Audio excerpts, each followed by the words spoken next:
नमस्कार दोस्तों, my exam practice में आप सभी लोगों का बहुत बहुत स्वागत है। आप लोग देख रहे हैं यूपी ट्रिपल एससी पेट की 100 प्रश्नों की सुपरफास्ट विश्लेषण। इसमें आपको ज़्यादा से ज़्यादा 45 मिनट 40 मिनट पे आपको पूरे 100 क्वेश्चन का विश्लेषण समझा दिया जाएगा। बस आप लोग को ज़रूरत है कि कॉपी पेन लेकर बैठे और अभी से ही प्रश्नोत्तरी लगाना स्टार्ट कर दें, ताकि जब सितंबर अक्टूबर में आपका पेट का पेपर हो तो आप बेहतर से बेहतर कर पाए। मतलब 100 क्वेश्चन में आपका 90-92 प्रश्न सही हो। इसलिए उम्मीद करते हैं आप प्रत्येक दिन आप नियमतः एक प्रैक्टिस सेट सॉल्व करेंगे। तो बिना समय गंवाए देखते हैं आज का पहला क्वेश्चन। उत्तर प्रदेश के किस जिले में महाराजा सुहेल देव स्मारक की स्थापना की जाएगी? ए गोरखपुर में, बी मऊ में, सी गाजीपुर में, डी बहराइच में। बताएंगे फटाफट इसका आंसर। एक का डी हो जाएगा बहराइच में। अगला देखते हैं, अष्टांगिक मार्ग संकल्पना अंग है। ए दीप वंश के विषय वस्तु का, बी दिव्य उदान के विषय वस्तु का, सी महापरिनिर्वाण सूत्र के विषय वस्तु का, डी धर्म चक्र प्रवर्तन सूत्र के विषय वस्तु का। तो 2 का आंसर हो जाएगा डी धर्म चक्र प्रवर्तन सूत्र के विषय वस्तु का। अगला देखते हैं 3 नंबर का क्वेश्चन। दिल्ली सल्तनत के तुगलक राजवंश का अंतिम शासक कौन था? ए फिरोज शाह तुगलक, बी गियासुद्दीन तुगलक शाह सेकंड, सी नसरुद्दीन मोहम्मद महमूद, डी नसरत शाह। तो बताएंगे तीसरा का विकल्प कौन सा होगा? तो बहुत सही जवाब आपका नसरुद्दीन महमूद। आप लोग जब ये प्रैक्टिस सॉल्व करिए तो नोट भी कॉपी पेन इसीलिए लेकर बैठाते हैं कि आप उस पर लिखते जाइएगा, अच्छा 100 प्रश्न में हमारा कितना सही गया। तो ए बी जो विकल्प लगाए उस पर लिखते रहें और इसके बाद इससे मिलाते रहें आप आंसर। तो देखिएगा चौथा आपका होगा, मुगल प्रशासन में मदद ए मास इंगित करता है। क्या करता है? ए चुंगी कर, बी विद्वानों को दी जाने वाली राजस्व मुक्त अनुदत्त भूमि, सी सैन्य अधिकारियों को दी जाने वाली पेंशन, डी आपका बुआई कर। तो बताएंगे चौथा का कौन सा विकल्प सही हो जाएगा? बी विद्वानों को दी जाने वाली राजस्व मुक्त अनुदत्त भूमि। अगला देखते हैं प्रश्न 5 है आपका। तीसरे आंग्ल मैसूर युद्ध को रोकने के लिए टीपू सुल्तान ने अंग्रेजों के साथ कौन कौन सी संधि की? ए मंगलोर की संधि की, बी श्रीरंगपट्टनम की संधि, सी मैसूर की संधि, डी आपका बिदनूर की संधि। तो बताएंगे पांचवा का कौन सा विकल्प आपका सही हो जाएगा? तो बी सही हो जाएगा, श्रीरंगपट्टनम की संधि। अगला देखते हैं 6वां क्वेश्चन। भारत में पूंजीपतियों की अलग से पार्टी बनाने का सुझाव किसने दिया था? ए टाटा ने, बी बिड़ला ने, सी ठाकुरदास ने, डी आपका होमी मोदी ने। तो 6वें का कौन सा विकल्प सही हो जाएगा? ए टाटा ने। अगला देखते हैं 7वां आपका, किस विद्रोह का संबंध पश्चिमी भारत से नहीं है? तो बताएंगे किस विद्रोह का संबंध पश्चिमी भारत से नहीं है। तो देखते हैं, भील विद्रोह, भी रामोसी विद्रोह। बताएंगे आप लोग कमेंट बॉक्स में कमेंट करते रहिए कि मतलब 7वां का विकल्प 8वां का विकल्प ये बताते रहिए आप लोग। तो फरैजी विद्रोह, डी आपका बघेरा विद्रोह। तो बताएंगे 7वां का कौन सा विकल्प सही हो जाएगा? सी फरैजी विद्रोह। अगला देखते हैं 8वां, महात्मा गांधी ने प्रथम नागरिक अवज्ञा आंदोलन निम्नलिखित में से किस घटना के पश्चात प्रारंभ किया? ए जलियांवाला बाग हत्याकांड, बी चौरी चौरा कांड, सी रोलेक्ट एक्ट, डी आपका पूना समझौता। तो बताएंगे इसका जवाब क्या हो जाएगा? तो 8 का सी हो जाएगा, रोलेक्ट एक्ट। अगला देखते हैं, लॉर्ड हार्डिंग पर बम फेंकने वाला क्रांतिकारी वीर कौन था? ए विनायक दामोदर सावरकर, बी भगत सिंह, सी रास बिहारी बोस, डी आपका मनमथनाथ। तो बताएंगे 9 का कौन सा विकल्प सही हो जाएगा? सी रास बिहारी बोस। अगला देखते हैं, प्रथम विश्व युद्ध काल में किस देश में भारतीय क्रांतिकारी सक्रिय थे? ए अफगानिस्तान, बी आपका संयुक्त राज्य अमेरिका, सी जर्मनी, डी फ्रांस। तो बताएंगे कौन सा हो जाएगा? ए आपका ए बी है, बी आपका A plus B plus C है, सी आपका B plus C plus D है और डी आपका बी प्लस सी है। तो बताएंगे 10 का बेहतरीन जवाब आप लोग का हो जाएगा बी ए प्लस बी प्लस सी। अगला देखते हैं क्वेश्चन नंबर 11। राजाओं की घाटी अवस्थित है कहाँ है? बताएंगे मिस्र में है, नाइजीरिया में है, यूनान में है कि तुर्की में है? तो 11वां का आंसर आपका हो जाएगा बहुत बेहतरीन जवाब, ए हो जाएगा मिस्र में। अगला देखते हैं, असम राज्य में काम कर रही तेल परिष्करण शालाओं रिफाइनरियों की संख्या है? बताएंगे 1, बी 2, सी 3, डी 4। तो 12वीं का कौन सा आंसर हो जाएगा? तो डी हो जाएगा। साम्राज्य में काम कर रही तेल परिष्करणशालाओं की संख्या कितनी है? 4। नोट करते रहिएगा। अगर आपको नहीं आता तब भी आप परेशान ना होइए, ये क्वेश्चन 2-3 बार आएगा रिपीट, फिर आपके दिमाग में एकदम जहन में एक अपनी जगह बना लेगा और 100 क्वेश्चन में आपका 92 क्वेश्चन सही जाएगा। आपको कुछ नहीं आता तब भी प्रैक्टिस सेट देखिए, और आ रहा है तो आप लगाते जाइएगा और बताइएगा कमेंट बॉक्स में कितना सही गया। अच्छा, जिनको नहीं आ रहा उनके लिए है कि आप प्रत्येक दिन 100 प्रश्न लगाएंगे तो उसमें से 100 में से 48-49 क्वेश्चन तो आपको याद ही हो जाएगा। तो वैसे ऐसे पेट में केवल प्रैक्टिस सेट लगाने से ही आपका 92 प्रश्न सही होने वाला है। तो आप लोग प्रत्येक दिन प्रैक्टिस सेट जरूर लगाइए। विश्व के किस राष्ट्र को शक्करदान कहा जाता है? बताएंगे। भारत को, बी क्यूबा को, सी रूस को, डी यूएसए को। तो बताएंगे 13वें का विकल्प बी सही हो जाएगा, क्यूबा को कहा जाता है। अगला देखेंगे, उत्तरी पश्चिमी भारत में शीतकालीन वर्षा का कारण क्या है? ए पश्चिमी विक्षोभ है, बी निर्वर्तनी मानसून है, सी आपका व्यापारिक हवाएं हैं, डी आपका दक्षिण पश्चिम मानसून है। तो बताएंगे आप लोग कि कौन सा विकल्प सही हो जाएगा 14 का? तो 14 का ए सही हो जाएगा, पश्चिमी विक्षोभ। अगला देखते हैं, 15 नंबर का क्वेश्चन है, सूर्य से पृथ्वी तक प्रकाश आने में लगभग कितना समय लगता है? ए प्रकाश आता है कुछ समय नहीं लगता, बी लगभग 96 सेकेंड, सी आपका 8 सेकेंड, डी आपका 17 घंटे। तो बताएंगे 15 का बेहतरीन जवाब आप लोग का सी 8 मिनट। अगला देखते हैं, प्रश्न नंबर 16 देखते हैं, भारत के नीति आयोग के संबंध में कौन सा कथन सही है? ए नीति आयोग का संविधान में कोई उल्लेख नहीं है, बी इसके सदस्यों उपाध्यक्ष का कोई निश्चित कार्यकाल नहीं होता, डी इसके सदस्यों के लिए कोई निश्चित योग्यता नहीं होती, और डी आपका उपयुक्त में से सभी। तो बताएंगे कौन सा विकल्प आपका सही हो जाएगा? तो 16 का डी हो जाएगा, उपयुक्त में से सभी। अगला देखते हैं, क्वेश्चन नंबर 17, वर्गीज कुरियन किससे संबंध है? ए श्वेत क्रांति से, बी पीत क्रांति से, सी हरित क्रांति से, डी नीली क्रांति से।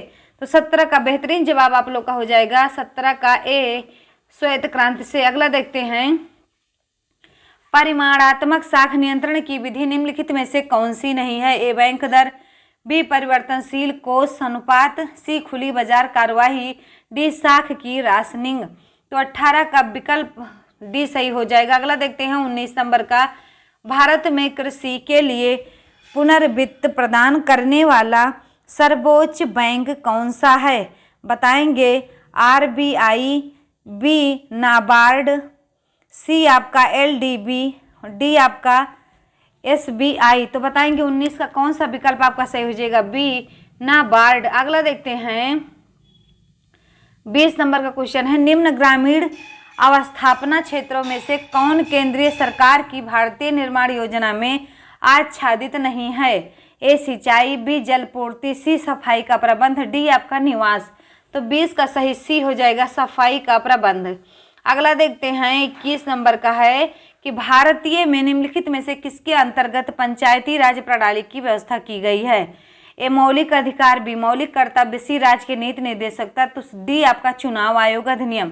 तो 21 का आंसर आपका हो जाएगा सी राज्य के नीति निर्देशक सिद्धांत। अगला देखेंगे 22 नंबर का, भारतीय संविधान में न्यायालय में कौन परिवर्तनीय है? ए नीति निर्देशक सिद्धांत, बी प्रस्तावना, सी मूल कर्तव्य, डी आपका मूल अधिकार।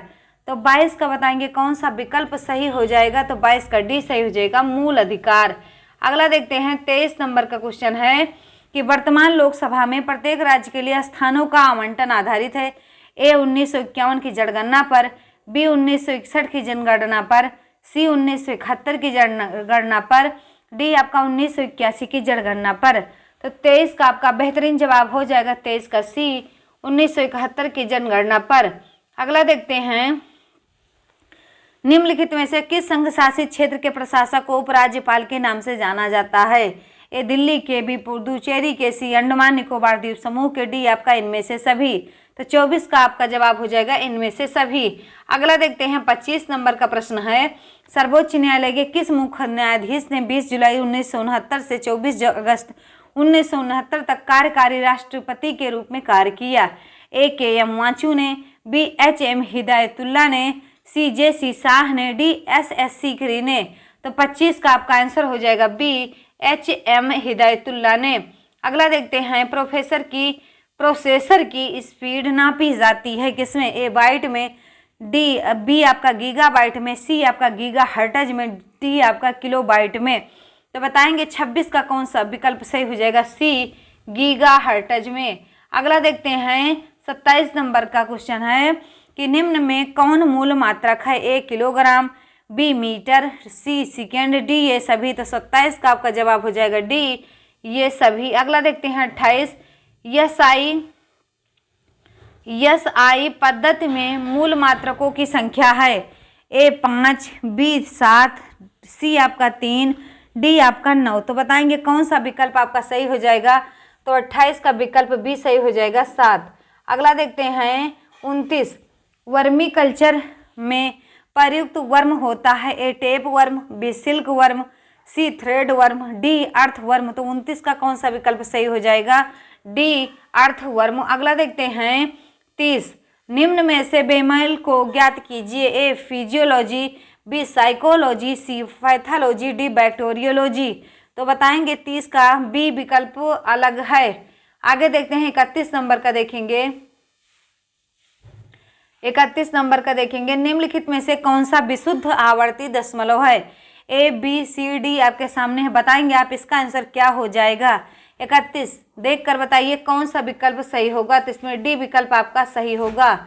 अगला देखते हैं, यदि दूध का मूल्य 60 रुपये प्रति किलोग्राम से बढ़कर 70 रुपये प्रति किलोग्राम हो जाता है तो एक व्यक्ति को दूध की खपत जितने प्रतिशत से कम कर देनी चाहिए ताकि खर्च समान रहे? बताएंगे A. 16.66, B. 14.28, C. 12.33, D. आपका 17.33। तो 32 का आंसर आपका हो जाएगा, 32 का B सही हो जाएगा 14.28। अगला देखते हैं 33, आवासियों के कल्याण हेतु बुलाई गई बैठक में प्रत्येक सदस्य ने उसने रुपए चंदे में दिए जितने की बैठक में सदस्य उपस्थित थे।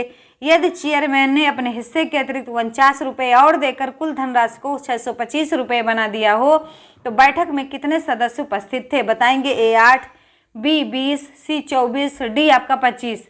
तो 33 का कौन सा विकल्प सही हो जाएगा? बताएंगे आप लोग 33 का विकल्प कौन सा सही होगा? तो C. 24 सही हो जाएगा। अगला देखेंगे 34, देखिएगा, यदि यम तथा यन और यन आपका चिन्ह लगा है और 1 ऐसी पूर्ण संख्याएं हैं कि यन बराबर 121 है तो यम माइनस यन प्लस 1 का मान क्या होगा? A. 1, B. 10, C. 121 और D. आपका 1000। तो 34 का विकल्प कौन सा सही हो जाएगा? बताएंगे आप लोग 34 का D सही हो जाएगा 1000। अगला देखते हैं, एक समान भार के 50 बक्से एक जहाज में चढ़ाए गए। अनंतरन प्रत्येक 105 किलोग्राम भार वाले 5 अन्य बक्से चढ़ाए गए जिसमें सभी 55 बक्सों का औसत भार 95 किलोग्राम हो गया। तदनुसार पहले चढ़ाए गए 50 बक्सों में प्रत्येक का भार कितना था? A. 98 kilo, B. 94 kilo, C. 95 kilo, D. आपका 92 किलो। तो 35 का आपका बेहतरीन जवाब हो जाएगा B. 94 किलो। अगला देखेंगे, ठंडा लोहा किसकी रचना है? A. धर्मवीर भारती की, B. नरेंद्र शर्मा की, C. भवानी प्रसाद मिश्र की, D. नागार्जुन की। तो 36 का आपका विकल्प A सही होगा, धर्मवीर भारती की। अगला देखना 37 नंबर का है क्वेश्चन, ये अशुद्ध वर्तनी वाला शब्द है। A. अहिल्या, B. साहित्यिक, C. आविष्कार, D. आपका क्लिष्ट। तो 37 का आपका जवाब हो जाएगा D.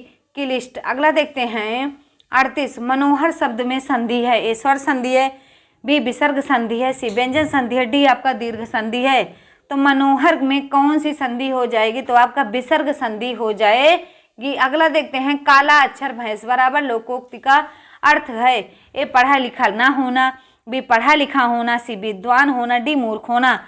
तो 39 का आपका A होगा, काला अक्षर भैंस बराबर मतलब पढ़ा लिखा ना होना। अगला देखते हैं 40, तामसिक का विलोम शब्द है। बताएंगे सात्विक होगा, B. अभय होगा, C. दृढ़ होगा, D. आपका सामिस होगा। तो 40 का आपका जवाब हो जाएगा A. सात्विक होगा। अगला देखते हैं ये देखेंगे इंग्लिश का, ये आपके क्वेश्चन 41 से 43 तक। Read the passage carefully and choose the best answer to each question out of the 4 alternative and mark in the answer sheet. Gandhi ji recognised that while all men should have equal opportunity, all did not have the same capacity. Some had the ability to earn more than others, but he believed that those who had talent would be performing the work of society if they used their talent wisely and well. Gandhiji said that he would allow a man of intellect to earn more and not surprise his talent, but it was his view that the bulk of his larger earnings should go to the common fund. Those with talent and opportunity would find their fulfillment as truths. Gandhi ji stand his concept of truthship to cover all fields of life. The title of passage should be, क्या होगा इसका title? तो Gandhi ji philosophy, B Gandhi ji service, सी Gandhi ji views, D Gandhi ji character. तो बताएंगे 41 का answer आपका हो जाएगा 41 का सी गांधी जी व्यूज। अगला देखते हैं 42। According to Gandhi ji one can serve the society, a if is worked honestly, b if the earned well, c if he is talented, d if he used his talented wisely। तो 42 का बताएंगे कौन सा हो जाएगा? डी आपका। अगला देखेंगे 43। Gandhi ji never believed in A political equality में, बी सोशल इक्वालिटी में, डी इक्वालिटी ऑफ अपॉर्चुनिटीज में, D completely equality in all respect में। तो 43 का आंसर कौन सा हो जाएगा बताएंगे आप लोग? डी हो जाएगा। अगला देखते हैं 44। In the following question a sentence has been given in active passive voice, select the one which best express the same sentence in passive active voice. I shall be obliged to go. बताएंगे इसका A B C D कौन सा विकल्प सही होगा? बताएंगे आप लोग 44 का कौन सा विकल्प सही हो जाएगा? तो डी आपका सही होगा। 45 देखते हैं। Read the passage carefully and choose the correct answer to each question out of the 4 alternative and fill in the blanks. Every month scientists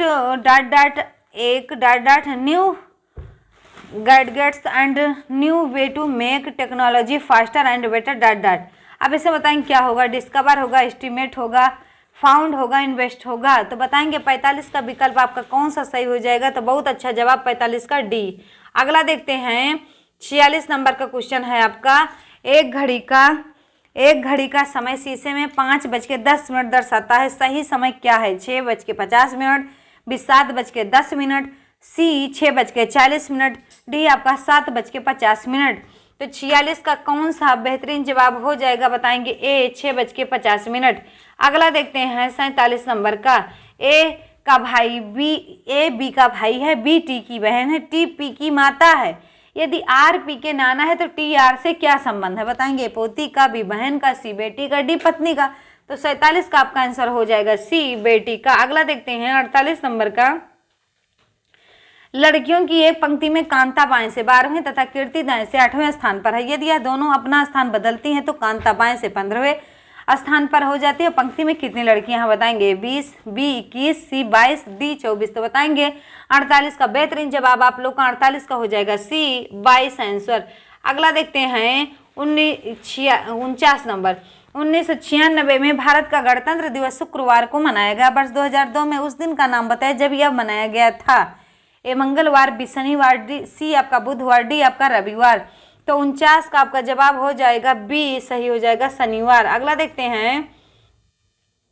यदि कूट भाषा में प्राइवेट को 123, 45, 67 लिखा जाता है और रिस्क को 23, 98 तो रिबेट्स को कैसे लिखा जाएगा? बताएंगे ए बी सी डी आपके सामने ऑप्शन है।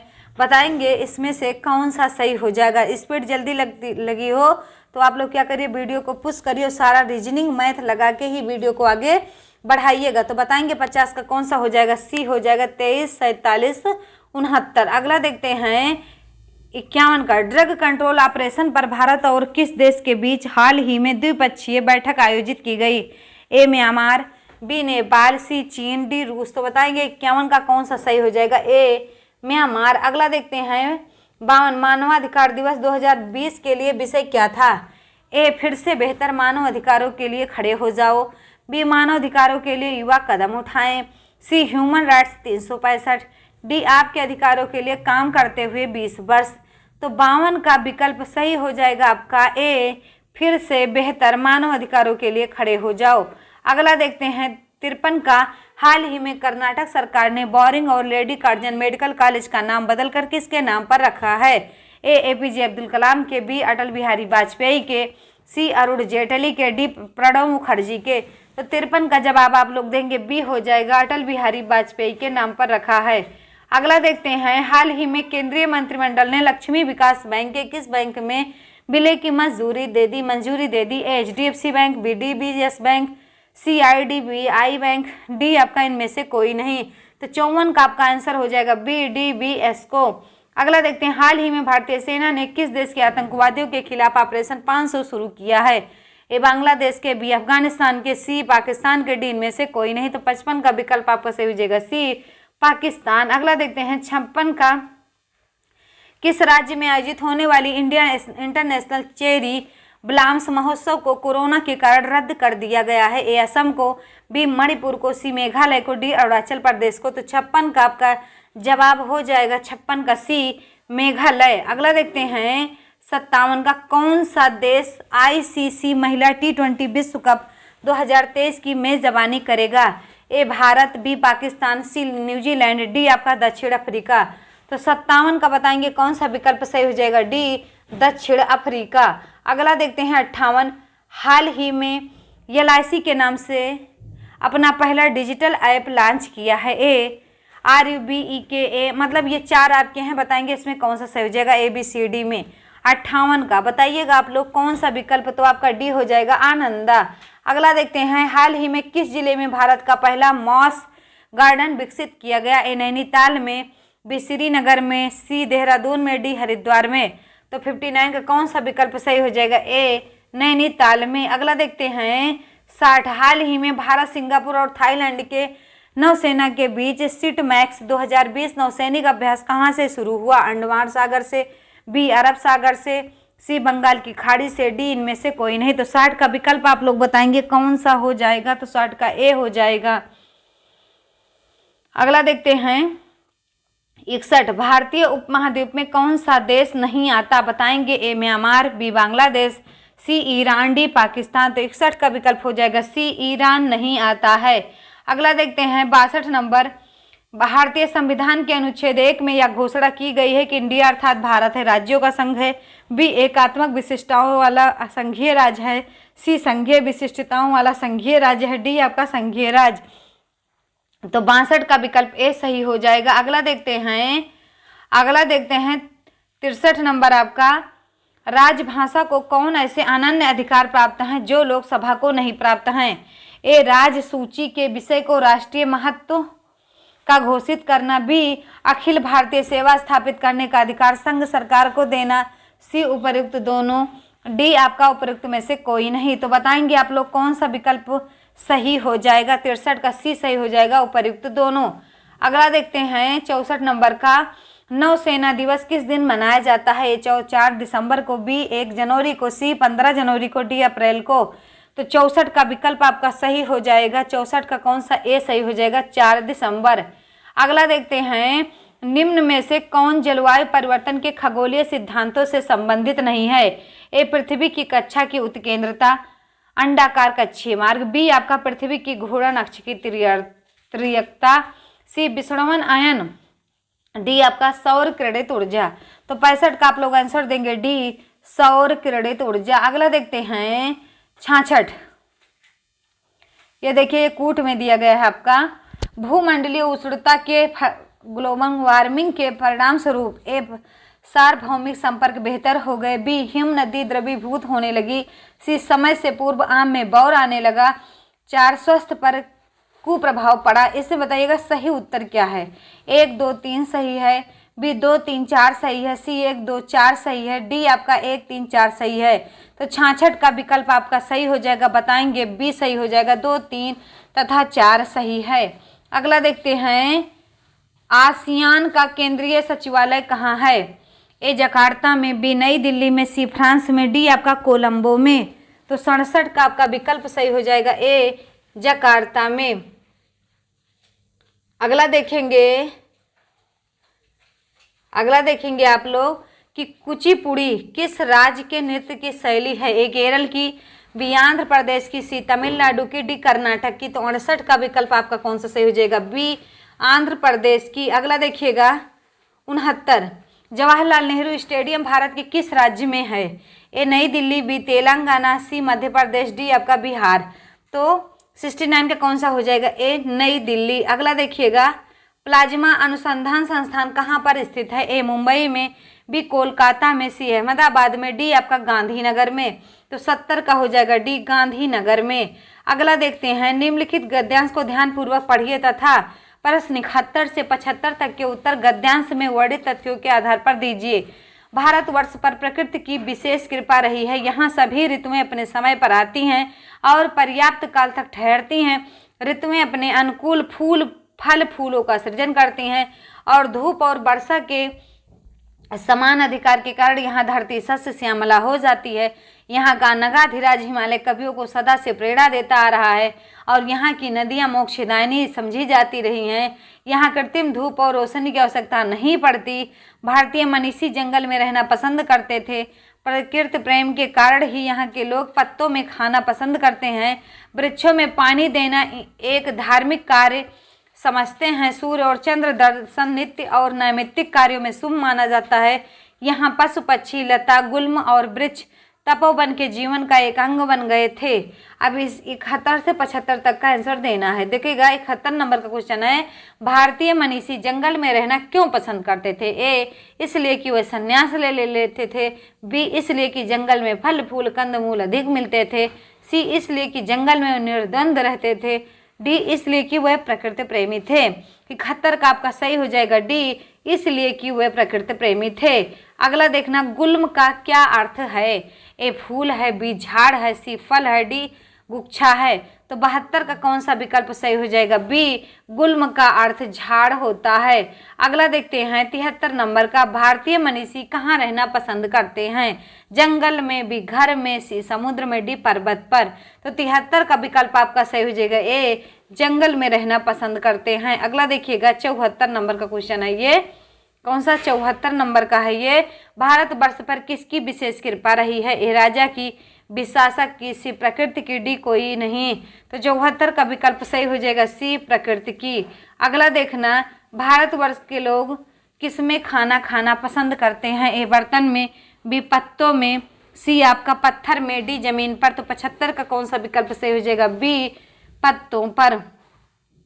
अगला देखते हैं, प्रश्न 76 से 80 निम्नलिखित अवतरण को ध्यानपूर्वक पढ़िए और उससे संबंधित प्रश्नों के उत्तरों के दिए गए बहु विकल्पों में से सही विकल्प का चयन करें। अब इसमें देखिएगा और बताइएगा कि मनुष्य क्रियाशील प्राणी है, चुपचाप बैठना उसके लिए संभव नहीं है। इसी प्रवृत्ति के कारण समाज में समय समय पर काम, क्रोध, लोभ, मोह, घृणा, भय, उत्साह, शांति, दया, आशा, हर्ष आदि का प्रादुर्भाव होता है। साहित्यकार इन्हीं भावनाओं को मूर्त रूप देकर बिना मनुष्य की सत्ता संभव नहीं है। समाज का केंद्र मानव है और शरीर की भांति गहन रिश्ता है। साहित्य का जन्म समाज के बिना संभव नहीं और अच्छे समाज का जन्म साहित्य के बिना संभव नहीं। और देखिएगा, समाज को साहित्य से नवजीवन प्राप्त होता है और साहित्य समाज से गौरवान्वित होता रहता है। प्रत्येक साहित्य अपने युग से प्रभावित होता है। साहित्य किसी भी समाज या राष्ट्र की नींव है। यदि नींव सुदृढ़ होगी तो भवन भी सुदृढ़ होगा। साहित्य अजर अमर हुआ कभी नष्ट नहीं होता। देखिएगा 76 नंबर का क्वेश्चन है, व्यक्ति में भय, शांति आदि भावों के होने का कारण है। व्यक्ति का शांत रहना, निष्क्रिय होना, क्रियाशील होना, सजग सावधान रहना। तो 76 का आपका सी हो जाएगा, क्रियाशील होना। अगला देखते हैं 77, साहित्य सृजन के लिए डाट आवश्यक है। एक क्रियाशीलता, विज्ञानवान, सी संप्रेषण कौशल का होना, डी काम क्रोध आदि प्रवृत्ति का होना। 77 का डी सही हो जाएगा। अगला देखते हैं 78 नंबर का प्रश्न, 78 समाज साहित्य से उसी तरह जुड़ा है जैसे बुद्धि और चिंतन। बी देह और प्राण, सी हाड़ और मांस, डी आपका पुष्प और लता। तो 78 का बताएंगे कौन सा विकल्प सही हो जाएगा, बी देह और प्राण। अगला देखते हैं, कौन क्रियाशील प्राणी है, ए जीव, बी मनुष्य, सी पक्षी, डी उक्त सभी। तो 79 का कौन सा विकल्प हो जाएगा, बी मनुष्य। अगला देखते हैं, समाज में समय समय पर किसका प्रादुर्भाव होता है, काम क्रोध का, भी लोभ मोह का, सी घृणा भय का, डी उक्त सभी का। तो 80 का कौन सा विकल्प सही हो जाएगा, डी सही हो जाएगा। अगला देखते हैं, 81 से 85 तक निम्नलिखित रेखा आरेख किसी कंपनी की वर्ष 2001-2010 के दौरान वार्षिक बिक्री के आंकड़ों को दर्शाता है। आरेख का अध्ययन करें और निम्नलिखित प्रश्नों का उत्तर दें। ये है आपका आरेख और इसका अध्ययन कर, इसको स्क्रीनशॉट ले लीजिए, आप लोग अपनी मोबाइल पे स्क्रीनशॉट ले लीजिए, फिर इसका आंसर दीजिएगा। ये देखिएगा, ये आपका है और इसका स्क्रीनशॉट लीजिए, उसके बाद इसको लगाइए, फिर प्रश्न देखिए। ये प्रश्न है आपका, प्रश्न को देखते चलिएगा। वर्ष 2006 में बिक्री की तुलना में वर्ष 2008 में बिक्री में कितने प्रतिशत की कमी आई, ए 20, बी 18, सी 16 सही 2/3, डी आपका 15 सही 2/3। 81 का कौन सा जवाब हो जाएगा बताएंगे आप लोग, 81 का तो सी सही हो जाएगा, 16 सही 2/3। अगला देखते हैं 82 नंबर का, तो 2002 में बिक्री का वर्ष 2007 में बिक्री के साथ अनुपात है 2:3, बी 1:3, सी 1:1, डी 3:2। तो 82 का आपका बी सही हो जाएगा, 1:3। अगला देखते हैं 83 नंबर का प्रश्न है कि 2003 से 2007 के वक्त के दौरान कंपनी का औसत बिक्री रुपए करोड़ में है, ए 5.8, बी 5, सी 6, डी आपका 5.5। तो 83 का आपका जवाब हो जाएगा ए 5.8। अगला देखते हैं 84 का, वर्ष 2005 में पिछले वर्ष की तुलना में बिक्री में वृद्धि का प्रतिशत है, ए 80, बी 100, सी 120, डी आपका 150। तो 84 का आपका डी हो जाएगा 150। अगला देखते हैं 85, वर्ष 2005 में से 2008 तक का कुल बिक्री रुपए करोड़ में, ए 17, बी 27, सी 22, डी 31। तो 85 का विकल्प बी सही हो जाएगा, 27। अगला देखेंगे कि किसी पार्टी में सम्मिलित 145 व्यक्तियों के आय के अनुसार आयत चित्र प्रदर्शित है। आयत चित्र का अध्ययन करके निम्नलिखित प्रश्नों का 86 से 90 तक का उत्तर दीजिए। ये आपका है, इसका स्क्रीनशॉट ले लीजिए, उसके बाद एक एक प्रश्न सॉल्व करिए। तो देखिएगा, ये 86 नंबर का प्रश्न है आपका कि न्यूनतम आयु वर्ग की व्यक्तियों की संख्या कुल व्यक्तियों की संख्या की कौन सा भाग है, ए 4/11, बी 3/13, सी 4/17, डी आपका 4/29। तो बताएंगे 86 का कौन सा सही हो जाएगा, तो 86 का आपका सही हो जाएगा डी 4/29। अगला देखते हैं, कुल व्यक्तियों की संख्या का 7/29 किस आयु वर्ग में उपस्थित है, 20 से 30, बी 40 से 50, डी सी 50 से 60, डी इनमें से कोई नहीं। तो 87 का कौन सा विकल्प सही हो जाएगा, 50 से 60। अगला देखते हैं 88, आयु वर्ग 20 से 30 के व्यक्तियों का 3/5 किस आयु वर्ग की है, ए 10 से 20, बी 40 से 50, सी 50 से 60, डी आपका 60 से 70। तो 88 का कौन सा विकल्प सही हो जाएगा, आपका बी सही हो जाएगा, 40 से 50। अगला देखिएगा 89, पार्टी में शामिल होने की सर्वाधिक रुचि किस आयु वर्ग की है, 10 से 20, बी 20 से 30, सी 30 से 40, डी आपका 50 से 60। तो 89 का हो जाएगा डी 50 से 60। अगला देखते हैं, कितने प्रतिशत व्यक्ति और पार्टी में शामिल होते हैं कि कुल संख्या 174 होती है, ए 10%, बी 20%, सी 25%, डी 30%।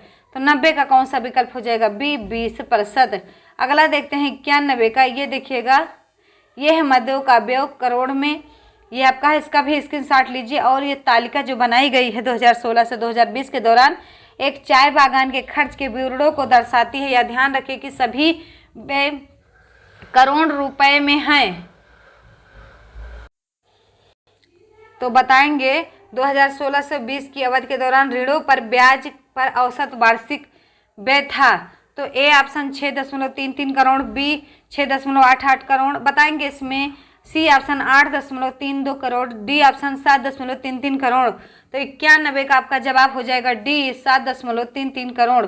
अगला देखते हैं, वेतन की प्रतिशतता के आरूप में बोनस किस वर्ष उच्चतम था, ए 2016, बी 2017 में, सी 2018 में, डी 2019 में। तो 92 का विकल्प सी हो जाएगा 2018 में। अगला देखते हैं 93, किस वर्ष में कुल व्यय उपरोक्त तालिका में सूचीबद्ध व्यय के 5 शीर्षों में से सबसे कम था 16 में, 17 में, 18 में, 19 में। बताएंगे 93 का कौन सा आंसर सही हो जाएगा? ए 2016 में। अगला देखते हैं 94 किस वर्ष में वेतन पर व्यय में प्रतिशतता वृद्धि पिछले वर्ष की तुलना में 10% से अधिक थी? ए 2017 और 18, बी 2018 और 20, सी 2019 और 2020, डी आपका 2017 और 2020। तो 94 का बेहतरीन जवाब आपका डी हो जाएगा। अगला देखते हैं 95 किस वर्ष करों और ऋणों पर ब्याज पर व्यय हेतु ईंधन इत्यादि पर व्यय की तुलना में कम था? ए 2017, बी 2018, सी 2019, डी आपका 2020। तो 95 का आपका सी सही हो जाएगा 2019। अगला देखते हैं नीचे दिए गए प्रश्नों के उत्तर के लिए निम्नलिखित सारणी का ध्यान से अध्ययन कीजिए। इसको लगाना है कि विगत वर्षों में 6 अलग अलग शहरों में वार्षिक मेले में भाग लेने वाले लोगों की संख्या 100 में से तालिका के आधार पर 96 से 100 तक के प्रश्न का उत्तर दीजिए। इसका स्क्रीनशॉट लीजिए और जो प्रश्न पढ़ रहे हैं उसका आप लोग आंसर दीजिएगा। 96 नंबर का क्वेश्चन है, वर्ष 2020 में शहर पी से मेले में भाग लेने वाले लोगों की संख्या सभी वर्षों से मिलकर उस शहर में मेले में भाग लेने वाले लोगों की कुल संख्या का लगभग कितने % है? तो बताएंगे 96 का 19, 20, 24, सी 27, डी आपका 12। तो कौन सा हो जाएगा? 96 का बताएंगे ए सही हो जाएगा 19%। 97 देखेंगे आप लोग 2016 व 17 में शहर पी में से मेले में भाग ले रहे कुल लोगों की संख्या का इन्हीं वर्षों में शहर आर से मेले में भाग ले रहे लोगों की संख्या से क्रमशः अनुपात क्या है? बताएंगे 8:9, बी 110:127, सी 136:143, डी आपका 11:12। तो 97 का आपका जवाब बी हो जाएगा 110:127। अगला देखते हैं पिछले वर्ष की तुलना में वर्ष 2019 में शहर टी में से मेले में भाग लेने वाले लोगों की संख्या में कितने % वृद्धि हुई? 4.15, बी 3.77, सी 1.68, डी 2.83। 98 का आपका विकल्प सही हो जाएगा बी 3.77।